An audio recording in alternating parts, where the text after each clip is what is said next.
Welcome guys. நான் உங்கள் hardware டிஎன்பிசிலேருந்து தினமும் ப்ரீவியஸ் இயர் கொஷின்ஸ் பார்த்துட்ருக்கோம். 2012லேருந்து 2024 வரைக்கும் என்னென்ன கேள்விகள் கேட்டாங்க அப்படின்னு சொல்லி நம்ம டாபிக் வைஸ் வீடியோஸ் போட்டுட்ருக்கோம். பார்க்காதவங்க ப்ளேலிஸ்ட்டில் இருக்கும், செக் பண்ணி பார்த்துக்கோங்க. இப்போ நம்ம பகுதியாக இலக்கியத்தில் புறநானூறு பார்த்துட்டோம், அகநானூறு பார்த்துட்டோம், நற்றிணை பார்த்துட்டோம்.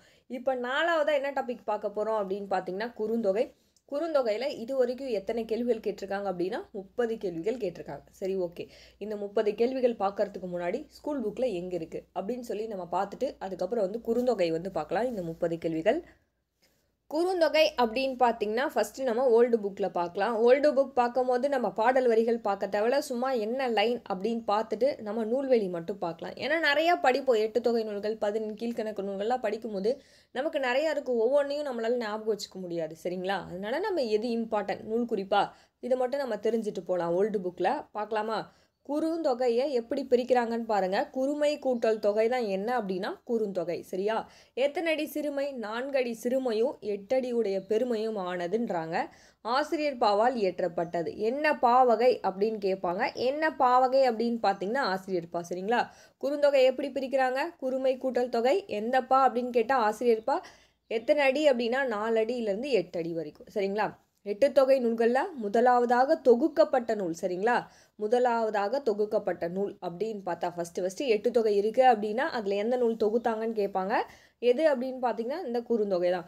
தொகுத்தவர் யார் அப்படின்னு பார்த்தீங்கன்னா பூரிக்கோ அவர்கள் தொகுத்திருப்பாங்க. கடவுள் வாழ்த்து யார் பாடியிருப்பாங்க அப்படின்னு பார்த்தீங்கன்னா பாரதம் பாடிய பெருந்தேவனார் கடவுள் வாழ்த்து பாடியிருப்பாங்க. சரி, இந்த பாடலினோட ஆசிரியர் யார் அப்படின்னா கபிலர். கபிலர் எந்த ஊரில் சேர்ந்தவர் அப்படின்னா திருவாதூரை சேர்ந்தவர். அவர் என்ன மரபு அப்படின்னு பார்த்தீங்கன்னா அந்தணர் மரபு. இதுவுமே தெரிஞ்சு வச்சுக்கோங்க.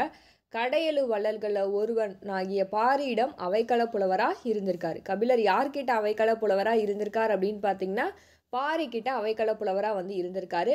இவர் யார் யார்கிட்ட நட்பு கொண்டிருந்தார் அப்படின்னு பார்த்தா பரணர், இடைக்காடர், ஔவையார், இவங்கள்ட்ட எல்லாமே இவர் என்ன பண்ணியிருப்பார்? நட்பு கொண்டிருக்கார். சரி, குறிஞ்சித்திணை பாடுறதுல ரொம்ப மிக வல்லவர் அப்படின்னு கேட்டாங்கன்னா நீங்கள் கபிலரை தான் போடணும். பாடல் வரிகள் பாருங்கள். யாதுமில்லை தானே கல்வன் தானது பொய்ப்பின் யாவென செய்கோ, சரிங்களா? இதுதான் பாடல் வரிகள். ஓகே, அடுத்தது நம்ம கபிலரோட சிறப்புகள் பார்க்கலாம். பாருங்கள், இதெல்லாம் படித்து வச்சுக்கோங்க. வாய்மொழி கபிலன் அப்படின்னு பார்த்தீங்கன்னா கபிலரை யார் புகழ்ந்தாங்க அப்படின்னா நக்கீரர் அவர்கள் புகழ்ந்திருக்காங்க. நல்லிசை கபிலன் அப்படின்னு சொல்லி கபிலரை யார் புகழ்ந்திருக்காங்க? பெருகுன்றூர் கிழார் புகழ்ந்திருக்காங்க. அடுத்தது வெறுத்த கேள்வி விளங்கு புகழ் கபிலன். இதெல்லாமே இவரோட சிறப்பு பெயர்கள். அவரோட சிறப்பு பெயர்களை யார் புகழ்ந்தாங்க அப்படின்றதான். பொருந்தில் இளங்கீரனார். அடுத்தது புலனுலகற்ற அந்தநாளன் பொய்யா நாவிற் கபிலன் சொல்லி யார் சொல்லியிருக்காங்க அப்படின்னு பார்த்தீங்கன்னா மாரோகத்து நப்பசலையார். எந்த கொஸ்டின் நமக்கு எப்படி வேணாலும் கேட்கலாம், சரிங்களா? நம்ம எந்த கொஸ்டின் கேட்டாலும் எப்படி வேணாலும் அடிக்கிற மாதிரி நம்ம தயாராகிக்கணும். அதுக்கு தான் ப்ரீவியஸ் கொஸ்டின்ஸ் பார்க்கணும், சரியா? அடுத்தது பாருங்கள், நம்ம பார்க்கலாம். இந்த இதெல்லாம் ஒன்றும் சொல்லியிருக்க மாட்டாங்க. என்ன தலைவன் தலைவியை திருமணம் செய்து கொள்ளாமல் காலம் தாழ்ந்த அதனால் வருந்திய தலைவி தலைவர் கருணை கொண்டு என்னை திருமணம் செய்து கொண்டலாண்டின்றி எனக்கு உதவியாக சான்று கூறுவார் வேறு ஒருவரும் இல்லை என தோழியிடம் கூறுகிறார். அதாவது தலைவன் தலைவி திருமணம் செஞ்சு கொள்ளாமல் காலம் தாழ்த்திட்டு இருக்காங்க, சீக்கிரமாக திருமணம் செஞ்சுக்கிட்டா பரவாயில்ல அப்படின்னு சொல்லிட்டு இருக்காங்க. அதை தான் இதில் சொல்கிறாங்க, சரிங்களா? திணை பார்த்தீங்கன்னா குறிஞ்சி துணை, துறை அப்படின்னா வரைவு நீட்டித்த, அதாவது திருமணம் பண்ணாமல் தள்ளி போகிறாங்களே அதை தான் சொல்கிறாங்க. சரி, ஓகே, நம்ம அடுத்தது பார்க்கலாம். நெக்ஸ்ட்டு நம்ம குறுந்தொகை பற்றி எங்கே படிப்போம் அப்படின்னா 11th நியூ புக்கில் பாருங்கள் எங்கே கொடுத்துருக்காங்க. இயல் 3 நமக்கு குறுந்தொகை பற்றி கொடுத்துருக்காங்க. சரி, வாங்க இந்த குறுந்தொகை என்ன கொடுத்துருக்காங்கன்னு சொல்லி பார்க்கலாம். குறுந்தொகை யார்? இந்த பாட்டை யார் பாடிருக்காங்கன்னு பாருங்கள். அம்மா வாழி தோழி நம்மூர் பிரிந்தோர் புணர்ப்போர் இருந்தனர் கொல்லோ தண்டுடை கையர் வெண்டலை சிறுவர் நன்று நன்னென்னும் மாக்களோடு இன்று பெரிது என்னும் ஆங்கன தவையே அப்படின்னு சொல்லி இந்த பாட்டை வெள்ளி வீதியார் பாடியிருக்காங்க. தோழிக்கிட்ட சொல்கிற மாதிரி சொல்லியிருப்பாங்க, சரிங்களா? நிறையா பரிசு பொருட்கள் இருக்கும், அந்த பரிசு பொருட்களை கொண்டு வச்சு எல்லாரும் வாங்குவாங்க, அந்த மாதிரி சொல்லியிருப்பாங்க. இதை நீங்கள் படிச்சுக்கோங்க. நம்ம ஸ்ட்ரைட்டாக எதுக்கு போயிடலாம் அப்படின்னு பார்த்தீங்கன்னா நூல்வெளிக்கு போயிடலாம். குறுந்தொகை பாருங்கள். குறுந்தொகை 8 தொகை நூல்களில் 1. கடவுள் வாழ்த்து நீங்களாக அகத்தினை சார்ந்த 401 பாடல்களை கொண்டது. எத்தனை பாடல்களை கொண்டது குறுந்தொகை அப்படின்னு கேட்பாங்க. 401 பாடல்களை கொண்டது. குறுந்தொகைக்கு என்ன அடைமொழி அப்படின்னு பார்த்தீங்கன்னா நல்ல குறுந்தொகை அப்படின்னு சொல்கிறாங்க. உரையாசிரியர் நிறைய பேர் வந்து என்ன பண்ணியிருப்பாங்க அப்படின்னா மேற்கோள் காட்டப்பட்ட நூல் அப்படின்னு சொல்கிறாங்க. இந்த நூல் தான் முதல்ல தொகுக்கப்பட்ட தொகை நூலாக கருதப்படுகிறது. இதை தொகுத்தவர் யார் அப்படின்னு பார்த்தா பூரிக்கோ வந்து தொகுத்திருப்பாரு. கடவுள் வாழ்த்து யார் பாடினாங்க அப்படின்னு பார்த்தீங்கன்னா பாரதம் பாடிய பெருந்தேவனார் வந்து கடவுள் வாழ்த்து பாடியிருப்பாரு. வெள்ளி வீதியார் அப்படின்னு பார்த்தா சங்ககால பெண்பார் புலவர்களில் ஒருவர். சங்கத்தொகை நூல்களில் 13 பாடல்கள் வந்து பாடியிருப்பாங்க. இந்த பாடல் யார் பாடியிருக்காங்க அப்படின்னா நம்ம வெள்ளிபதியார் பாடியிருக்காங்க. அவங்கள பற்றி தான் கொடுத்துருக்காங்க. இவங்க சங்ககால பெண்பார் புலவரில் ஒருவர். சங்கத்தொகை நூல்கள் அப்படின்னா 12 பாடல்கள் யாரால் பாடப்பட்டிருக்குன்னா வெள்ளி வீதியார் அவர்களை பாடப்பட்டிருக்கு. ஓகே, முன்ன பார்த்த டேட்டாஸ் தான் இங்கேயும் வந்து இருக்குது. நம்ம இதில் எக்ஸ்ட்ரா என்ன தெரிஞ்சுக்கிட்டோம், 401 பாடல்கள், நல்ல குறுந்தொகை. சரிங்களா, நிறைய உரையாசிரியர்கள் அதிகமாக வந்து மேற்கோள் காட்டியிருப்பாங்க. அந்த ஒரு பாயிண்ட் நம்ம இதில் எக்ஸ்ட்ரா தெரிஞ்சுக்கிட்டோம். அதுக்கப்புறம் முதல்ல தொகுக்கப்பட்ட நூல் அப்படின்னாலும் நம்ம குறுந்தொகை தான் சொல்லுவோம். நெக்ஸ்ட்டு நம்ம குறுந்தொகை பற்றி எங்கே பார்ப்போம் அப்படின்னு பார்த்தீங்கன்னா 9th ஓல்டு புக்கில் நமக்கு குறுந்தொகை யார் பாடியிருப்பாங்க அப்படின்னு பார்த்தீங்கன்னா தேவகுலத்தார் அவர்கள் வந்து பாடியிருப்பாங்க. சரிங்களா, என்ன சொல்லியிருக்காங்க இந்த பாட்டில் அப்படின்னு சொல்லி நம்ம பார்க்கலாம் வாங்க. நிலத்தினும் பெரிதே வானினும் உயர்ந்ததன்று, நீரினும் ஆறல வின்றே சாரல், கருங்கோர் குறிஞ்சி பூக்கொண்டு பெருந்தே நீலைக்கும் நாடனோடு நட்பே அப்படின்னு சொல்லியிருக்காங்க. என்ன அப்படின்னு பார்க்கலாமா? பாடலோட பொருள் என்ன அப்படின்னு பாருங்க. மலைப்பகுதியில் குறிஞ்சி கரிய கொம்புகளில் குறிஞ்சி பூக்கள் வந்து பூத்திருக்கு. மலைப்பகுதியில் குறிஞ்சி பூக்கள் வந்து பூத்திருக்கு அப்படின்னு சொல்கிறாங்க. அந்த பூக்களில் வண்டுகள் என்ன பண்ணுது அப்படின்னு பார்த்தீங்கன்னா, வண்டுகள் தேனை திரட்டுவதற்கு இடமாகிய நாட்டை உடையவன் தலைவன். சரிங்களா, அத்தலைவனோடு யான் கொண்ட நட்பு நிலத்தை விட பெரியது. என்னது, நிலத்தை விட பெருசு நட்பை வந்து சொல்கிறாங்க.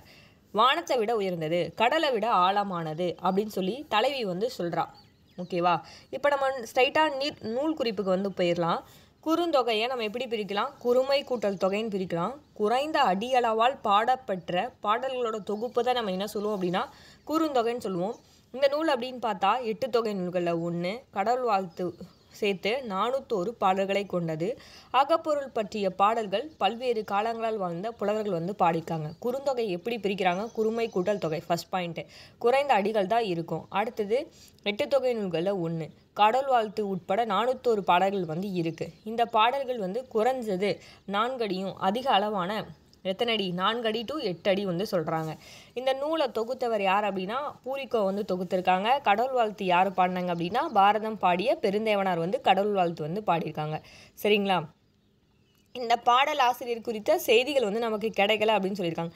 இந்த நூல் வாயிலாக நம்ம என்ன சொல்லலாம் அப்படின்னா பண்டைய தமிழரோட வாழ்க்கை, ஒழுக்கம், மகளிர் மாண்பு, அற உணர்வு இதெல்லாமே இந்த நூலை படிக்கிறது மூலயமா நம்ம வந்து தெரிஞ்சுக்கலாம் அப்படின்னு சொல்கிறாங்க. சரி, ஓகே, நம்ம குறுந்தொகை தொடர்பான கேள்விகள் வந்து பார்க்கலாம். அவ்வளோதான், குறுந்தொகை எங்கெங்கே கவர் ஆகுதுன்னு சொல்லி நம்ம சொல்லிட்டோம்.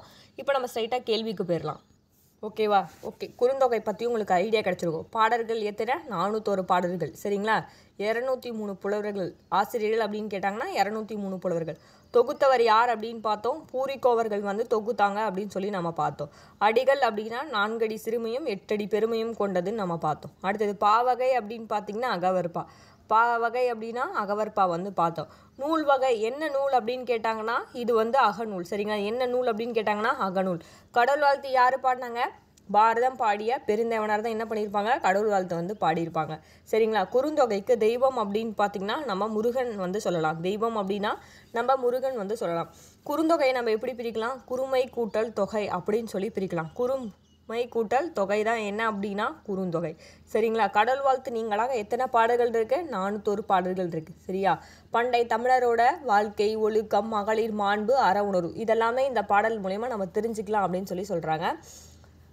இந்த நூலை ஃபஸ்ட்டு யார் பதிப்பிச்சாங்க அப்படின்னு கேட்பாங்க. இது எக்ஸ்ட்ரா பாயிண்ட் நோட் பண்ணி வச்சுக்கோங்க. 1915 இந்த நூலை யார் பதிப்பிச்சாங்க அப்படின்னு பார்த்தீங்கன்னா சௌரி பெருமாள் அரங்கனார் தான் பதிப்பிச்சிருப்பாரு. நோட் பண்ணி வச்சுக்கோங்க.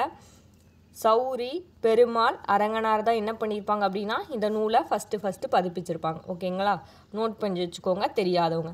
உரையாசிரியர்கள் நிறைய பேர் வந்து என்ன பண்ணியிருப்பாங்கன்னா மேற்கோள் காட்டியிருப்பாங்க. இந்த நூலை தான் ஃபஸ்ட்டு தொகுக்கப்பட்ட தொகை நூல் அப்படின்னு கேட்டாங்கனாலும் இதை தான் நீங்கள் வந்து சொல்லணும். சரி, ஓகே, இப்போ நம்ம கேள்விக்கு போயிடலாம். குறுந்தொகைனாலே உங்களுக்கு என்ன ஞாபகம் வரும்? அடி வரையறை 4 அடியிலிருந்து 8 அடி நம்ம பார்த்தது தான். அடுத்தது குறுந்தொகை நூலோட பாவகை இப்போ தான் சொன்னேன். என்ன பாவகை அப்படின்னு பார்த்தீங்கன்னா அகவற்பாவால் ஆனது. அதே தான் நெக்ஸ்ட் கொஸ்டின். குறுந்தொகையோட அடிவரையறை கேட்குறாங்க. 4 அடியிலிருந்து 8 அடி வரைக்கும் நம்ம வந்து சொல்லலாம். அடுத்தது பாருங்கள், குறுந்தொகை நூல் கொடுத்துருக்காங்க. இதில் வந்து நம்ம எது சரின்னு பார்க்கலாம். 401 பாடல்களை கொண்டது, ரைட்டு தான். தொகுத்தவர் பூரிக்கோ, ரைட்டு தான். சரிங்களா? கடவுள் வாழ்த்து யார்? பாரதம் பாடிய பெருந்தவனார். முதல்ல தொகுக்கப்பட்ட தொகை நூல் கேட்டாங்கனாலும் நம்ம இதை தான் போடணும். உரையாசிரியர்கள் பல பேரால் அதிக மேற்கோள் காட்டப்பட்ட நூலுனாலும் நம்ம குறுந்தொகை தான் சொல்லுவோம். அடுத்தது மேத்ஸ் கொடுத்துருக்காங்க, பார்க்கலாமா? சிறுபஞ்ச மூலம் அப்படின்னா அற இலக்கியம், குடும்ப விளக்கு அப்படின்னு பார்த்தீங்கன்னா தற்கால இலக்கியம், புக்குக்கு பின்னாடி இருக்கிறது நியூ புக் பார்த்தீங்கன்னா அப்படியே திருப்பி கொடுத்துருக்காங்க புக் பேக் கொஷின்.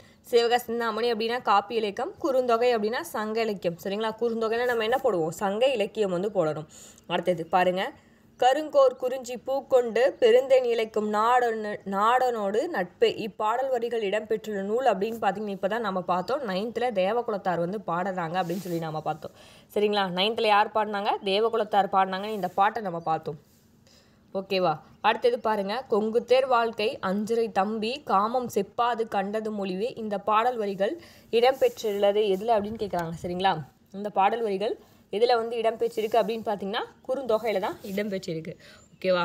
அடுத்தது பாருங்கள், தலைவி தன் தலைவனோடு கொண்ட நட்பு நிலத்தை விட பெருசு அப்படின்னு சொல்கிற நூல் என்ன அப்படின்னு பார்த்தீங்கன்னா குறுந்தொகையில் நம்ம பார்த்தோம்ல.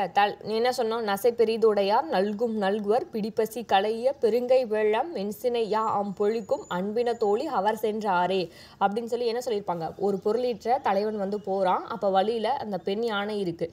அந்த பெண் யானையோட பசி தீக்க அந்த ஆண் யானை என்ன பண்ணுதுன்னா யான்ற ஒரு மரப்பட்டையை உரித்து அந்த பெண் யானைக்கு தண்ணீர் பருக வந்து செய்யுது. அந்த காட்சியை தலைவன் வந்து பார்க்குறான்.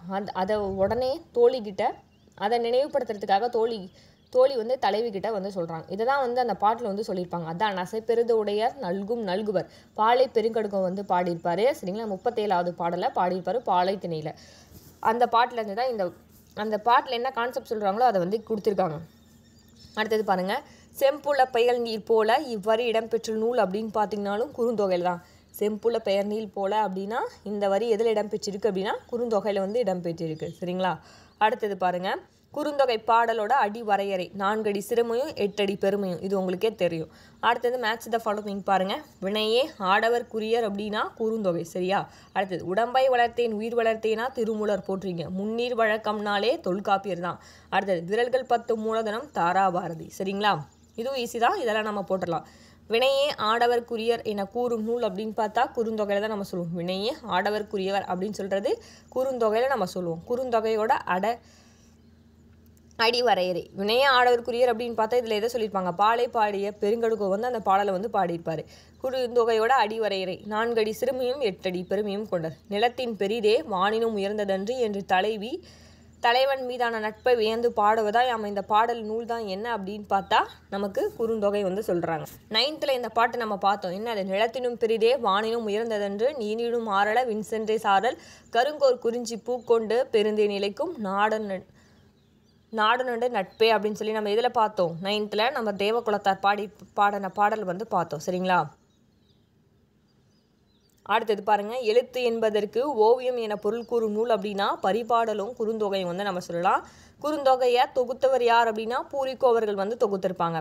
குறுந்தொகைக்கு யார் கடவுள் வாழ்த்து பாடினாங்க அப்படின்னு பார்த்தா பெருந்தவனார் வந்து கடவுள் வாழ்த்து வந்து பாடினாங்க. குறுந்தொகையோட பாடல் எண்ணிக்கை எத்தனை அப்படின்னு கேட்குறாங்க. குறுந்தொகையோட பாடல் எண்ணிக்கை எத்தனை அப்படின்னு பார்த்தா 401 பாடல்களை கொண்டது. நம்ம பார்த்தோமா? 401. தொகுத்தவர் பூரிக்கோ 4 அடி சிற்றலியும் 8 அடி பெருமையும் கொண்டதுன்னு பார்த்தோம். பாவகை அகவர் பா வந்து பார்த்தோம். இந்த என்ன நூல் அப்படின்னு கேட்டாங்கன்னா இது வந்து அகநூலுன்னு பார்த்தோம். தெய்வம் அப்படின்னு பார்த்தா நம்ம குறுந்தொகைக்கு என்ன சொன்னேன்? முருகன் தான் நான் வந்து தெய்வம்னு சொன்னேன். அடுத்தது பாருங்கள், உள்ளது சிதைப்போர் ஊரண படா இவ்வடிகள் இடம்பெற்ற நூல் அப்படின்னு பார்த்தீங்கன்னா குறுந்தொகையில் தான் இடம்பெற்றிருக்கு. சரிங்களா? அடுத்தது வினையே ஆடவர் குயர். சரிங்களா? இந்த எப்படின்னு சொல்கிற நூல் என்ன அப்படின்னா குறுந்தொகை தான். பொறுத்துக்க பாருங்கள், வினை 2 டைம் வந்து ரிப்பீட் ஆகிருக்கு. வினையே ஆடவர் குறியார் அப்படின்னா நம்ம குறுந்தொகை சொல்லலாம். முன்னீர் வழக்கம் மகடுவோடு இல்லை அப்படின்னு பார்த்தா நம்ம தொல்காப்பியரில் வந்து சொல்லியிருப்பாங்க. உடம்பை வளர்த்தேன் உயிர் வளர்த்தேனே அப்படின்னா திருமூலர். விரல்கள் 10 மூலதனம் தாராபாரதி. ஓகேவா? கேட்ட கொஷின் அப்படியே மாறாமல் நமக்கு ரிப்பீட் ஆகுது. குறுந்தொகை நூலை தொகுத்தவர் யார் அப்படின்னு பார்த்தா பூரிக்கோ அவர்கள் தான் குறுந்தொகை நூலை தொகுத்திருப்பாங்க. நல்ல என்னும் அடைமொழியை பெற்ற நூல் அப்படின்னு பார்த்தா நம்ம குறுந்தொகையை வந்து சொல்லலாம். நல்ல என்னும் அடைமொழியை பெற்ற நூல் என்ன அப்படின்னா குறுந்தொகையை வந்து சொல்லலாம். செம்புல பெயர் நீர் போல என்னும் அடி இடம்பெற்ற நூல் அப்படின்னாலும் நம்ம குறுந்தொகையை வந்து சொல்லலாம். செம்புல பெயர் நீர் போல என்னும் அடி இடம்பெற்ற நூல் அப்படின்னா குறுந்தொகையை நம்ம வந்து சொல்லலாம். சரிங்களா? அடுத்தது பாருங்கள், அடி வரையறை கொடுத்துருக்காங்க. என்னன்னு பாருங்கள். அடி வரையறை அப்படின்னு பார்த்தா நமக்கு என்ன ஐங்குறு நூறா? ஐங்குறு நூறுனா நமக்கு என்ன? ஐங்குறு நூறில் குறுந்தொகையா? குறுந்தொகைன்னா என்ன? 4 அடி சிறுமையும் 8 அடி பெருமையும் கொண்டது. சரிங்களா? இங்கே பாருங்கள், குறுந்தொகை தான் 2, அப்போ 4 அடி சிறுமை 8 அடி. அப்போ ஃபஸ்ட்டு மேட்ச் ஈஸியாக நம்ம வந்து போட்டுடலாம். ஏதாவது ஒன்று தெரிஞ்சால் கூட நம்ம போட்டுடலாம், அடி வரையறை. நெக்ஸ்ட் கொஷின் பாருங்கள். செம்புல பெயல் நீர் போல டேஸ் நெஞ்சம் தாம் கழந்தனவே. இந்த பாட்டு அடிக்கடி கேட்டுகிட்டே இருக்காங்க, நோட் பண்ணி வச்சுக்கோங்க. இந்த பாட்டு ரிப்பீட்டட் லைன். சரிங்களா? இதில் என்ன கேட்குறாங்க அப்படின்னு பார்த்தீங்கன்னா, அன்புடை செம்புல பெயர்நீல் போல அன்புடை நெஞ்சம் தாம் கழந்தனவே இது வரும். இந்த அன்புடை வந்து இங்கே போட்டால் இது வந்து மேட்ச் ஆகும். சரிங்களா? ஓகே. அடுத்தது பாருங்கள். நெக்ஸ்ட்டு, நீ கண்டனையோ கண்டார் கேட்டனையோ இப்பாடல் வரி யார் யாரிடம் சொன்னது அப்படின்னு பார்த்தா, யாருக்கிட்ட சொன்னாங்க அப்படின்னு பார்க்குறீங்க? தலைவி பாணனிடம் வந்து சொல்லியிருப்பாங்க. தலைவி யார்கிட்ட சொல்கிறாங்க அப்படின்னா பாணனிடம் வந்து சொல்கிறதா என்ன சொல்கிறாங்க? நீ கண்டனையோ கண்டார் கேட்டனையோ அப்படின்னு சொல்லி சொல்கிறாங்க. ஓகேவா? நெக்ஸ்ட்டு பாருங்கள். கீழ்கண்டவற்றை பொருத்தி சரியானவடையை நம்மளை தேர்ந்தெடுக்க சொல்லியிருக்காங்க. என்ன அப்படின்னு பார்க்கலாமா? மருதனார் அப்படின்னா குறுங்குடி நெல்லை, வங்கனார் அப்படின்னு பார்த்தீங்கன்னா ஆலங்குடி புதுக்கோட்டை. அடுத்தது காடனார் அப்படின்னு பார்த்தீங்கன்னா காடனார் இடைக்காடு குமரி. சுந்தரத்தனார் அப்படின்னு பார்த்தீங்கன்னா ஒரகடம் செங்கை. ஓகேவா? நெக்ஸ்ட் பாருங்கள். சங்க காலத்தில் பண்டமாற்று வணிகை முறை இருந்தது என்பதில் எதில் சொல்கிறாங்க அப்படின்னா, பண்டமாற்று வணிக முறை வந்து இருந்துச்சு அப்படின்னு சொல்லி எதில் சொல்கிறாங்க அப்படின்னா குறுந்தொகையில் வந்து சொல்லுவாங்க. சரிங்களா? அடுத்தது பாருங்கள். கொங்குத்தேர் வாழ்க்கை அஞ்சுரை தம்பி என தொடங்கும் குறுந்தொகை பாடல் 2ஆம் அடி அப்படின்னு பார்த்தா காமம் செப்பாது கண்டது மொழிமோன்னு வரும். காமம் செப்பாது கண்டது மொழிமோ. ஓகே காய்ஸ், இப்போ நம்ம குறுந்தொகை அப்படின்னு பார்த்தா வெள்ளிவிதியார் ஒரு பாடலாக பாடியிருப்பாங்க, கபிலர் ஒரு பாடல் பாடியிருப்பார், பாலை பெருங்கடுகம் வந்து ஒரு பாடலாக பாடியிருப்பாங்க. இந்த 3 பேர் பற்றி நம்ம பார்த்தோம்னாலே அடுத்தது தேவகுலத்தார். இந்த 4 பேரும் என்னென்ன பாடல் பாடியிருக்காங்க, என்ன சொல்லியிருக்காங்க அப்படின்னு சொல்லிட்டு அந்த பாட்டை ஒன் டைம் தெரிஞ்சுட்டு வந்து அதுக்கப்புறம் குறுந்தொகையில் இருக்க கேள்விகள் பார்த்துக்கோங்க. எவ்வளோ ஈஸியாக தான் இருந்துச்சு. ஒரு சில பாடல் வரிகள்லாம் நோட் பண்ணி வச்சுக்கோங்க. இப்போ குறுந்தொகையில் ஒரு 10 பாடல் வரி கேட்குறாங்களா, அந்த 10 பாடல் வரியும் 8 தொகை நூல்கள் இருக்கீங்கன்னா சைடில் நோட் பண்ணி வச்சுட்டு அதுக்கப்புறம் என்ன சொல் பொருள் கேட்டிருக்காங்க, என்ன எக்ஸ்ட்ரா கேட்டிருக்காங்க, மேட்ச்சில் என்ன கேட்டாங்க அப்படின்னு சொல்லி நோட் பண்ணி வச்சிங்கனாலே கண்டிப்பாக ஒரு ஐடியாஸ் கிடைக்கும். திரும்ப படிக்க நமக்கு வந்து மெமரைஸ் ஆகிடும். Okay guys, thank you, thanks for வாட்சிங்.